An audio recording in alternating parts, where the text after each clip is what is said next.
Alors que la Paris Games Week s'ouvre ce 30 octobre, cette petite révolution a fait son apparition dans le monde du jeu vidéo. Handy Joystick, une manette qui se contrôle entièrement par la bouche, le souffle, l'aspiration, la pression et aussi les commandes vocales. L'appareil permet à des personnes souffrant d'un handicap lourd de pouvoir jouer par exemple à FIFA, Call of Duty ou encore Fortnite. C'est une entreprise d'Elancourt qui a développé ce joystick et pour en parler, deux invités autour de la table. Xavier Corbin, bonsoir. Bonjour.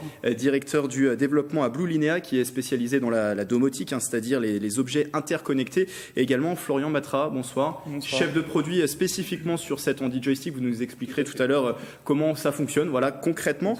Première question pour vous, Xavier Corbin. Pourquoi avoir développé cette solution ? Écoutez, chez Blue Linea, depuis assez longtemps, on offre des solutions pour les personnes en situation de handicap qui adressent principalement les soucis de mobilité, l'accessibilité, la capacité de contrôler son environnement, c'est-à-dire permettre à un tétraplégique d'allumer les lumières, d'ouvrir sa porte, de répondre au téléphone. Et on s'est aperçu qu'il y avait une grosse attente également pour pouvoir accéder au numérique. Ce que nous, on fait assez naturellement avec un joystick ou une manette de jeu. Pour un tétraplégique, c'est évidemment bien plus compliqué. Et c'est un des seuls et un des principaux loisirs auxquels ils peuvent accéder. Donc on a développé cette manette Handy Joystick pour cet usage. Il y a environ 50 000 personnes tétraplégiques en France. C'est important de leur donner cette capacité de s'évader par le jeu vidéo, par cet accès à un monde virtuel finalement. Ah oui, absolument. Enfin, on a parmi nos clients, pour exemple, un jeune garçon d'une dizaine d'années qui revit vraiment depuis qu'il a cette manette de jeu qui lui permet de jouer avec son frère, avec son père. Donc ça recrée du lien social aussi. Exactement, du lien social. Et puis il devient réellement actif dans sa vie quotidienne. Et ça lui a même permis de développer des capacités de respiration, d'inspiration et de musculation également de la mâchoire, parce que la motivation est importante pour un enfant de pouvoir jouer. Du coup, il faisait plus d'efforts qu'il n'aurait pu faire avec un ergothérapeute ou un autre médecin.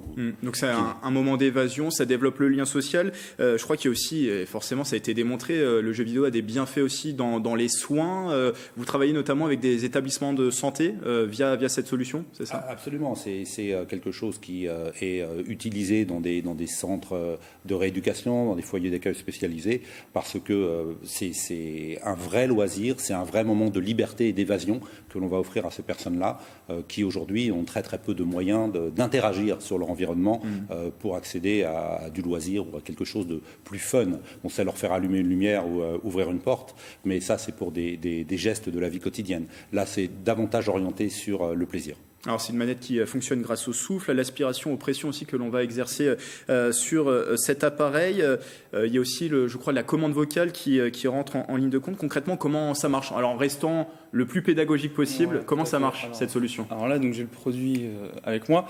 Donc en fait, typiquement, donc c'est un joystick buccal. Donc là ici, on va avoir une pipette avec plusieurs trous.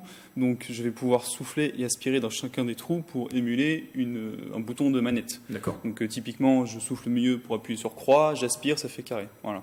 Et avec cette base donc de jeu, le joystick en entier permet de faire bouger les bonhommes. Et donc en fait, avec cette base-là au niveau de la bouche, on peut aller jusqu'à 26 actions différentes, donc 26 touches, ce qui émule largement une manette de console aujourd'hui. Et ça va permettre à la personne de pouvoir jouer à n'importe quel type de jeu vidéo, juste avec la bouche et les lèvres.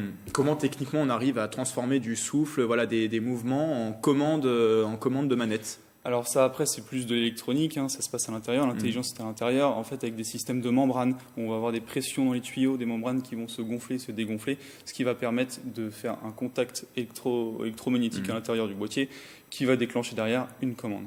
Est-ce que c'est un boîtier qui peut se régler, se personnaliser selon les préférences de chacun ? Bien Parce sûr. Que les manettes, en général, on a tendance aussi à changer nos touches. Voilà, bien sûr, tout à fait. Et donc en fait, nous, ce que nous faisons, c'est que nous mettons déjà de base des programmations à l'intérieur de l'Handy Joystick, des programmations de base pour certains types de jeux, donc jeux de sport, jeux de voiture, jeux de plateforme, jeux de combat. Et en fait, à partir de ces programmations personnalisables, le joueur aura aussi la possibilité dans le jeu de rechanger ses touches à sa guise. Ça a été long à mettre en place cette solution, à la développer ? Alors, Ça a pris un petit moment, oui, effectivement. Ça a pris un petit moment. On va essayer justement, enfin, comme le disait Florian, de créer quelque chose qui soit universel, qui puisse s'adapter à toutes les plateformes, qui soit facile à configurer également pour le joueur. Et à pouvoir être utilisé par n'importe qui. Parce qu'on peut jouer aujourd'hui avec les principales consoles de salon, avec le PC, ça peut être utilisé. Tout à fait, bien sûr. En fait, nous le mettons en avant pour le jeu, mais on peut également s'en servir sur un PC ou un smartphone. Pour tout ce qui va être sur un smartphone, ça servir des applications, et sur un PC, traitement de texte, navigation Internet et tout ce qui s'ensuit. En fait, ça va émuler tout simplement une souris et quelques touches du clavier. Donc après, derrière, on se sert de l'ordinateur. Comme d'une souris et d'un clavier. Et tous les jeux, ça marche avec tous les jeux? Alors oui, effectivement, ça marche avec tous les jeux sur plusieurs types de plateformes. Les consoles de salon, notamment PS4, PS3, Nintendo Switch, les PC pour émuler des souris, Windows, macOS, et également les smartphones et tablettes Android. Une dernière question avec vous, Xavier Corbin. Ça coûte quand même 1 490 €. Est-ce que c'est pas un peu cher pour Alors, effectivement, ça peut paraître un peu cher, et c'est d'ailleurs un peu cher. C'est vrai que c'est quand même quelque chose, un prix assez élevé. Maintenant, c'est une technologie particulière. Ce type d'objet, vous imaginez bien que c'est pas fabriqué d'un même ordre de grandeur qu'un smartphone ou qu'un équipement tel qu'une télévision, même un jeu vidéo. Donc, c'est une diffusion beaucoup plus restreinte, une fabrication en très petite série, ce qui fait que ça va directement impacter sur le prix. Et on retrouve toutes les informations sur le site internet de Blue Linea. Merci Florian Matra, merci Xavier Corbin, directeur du développement chez Blue Linea. Merci d'être passé en plateau.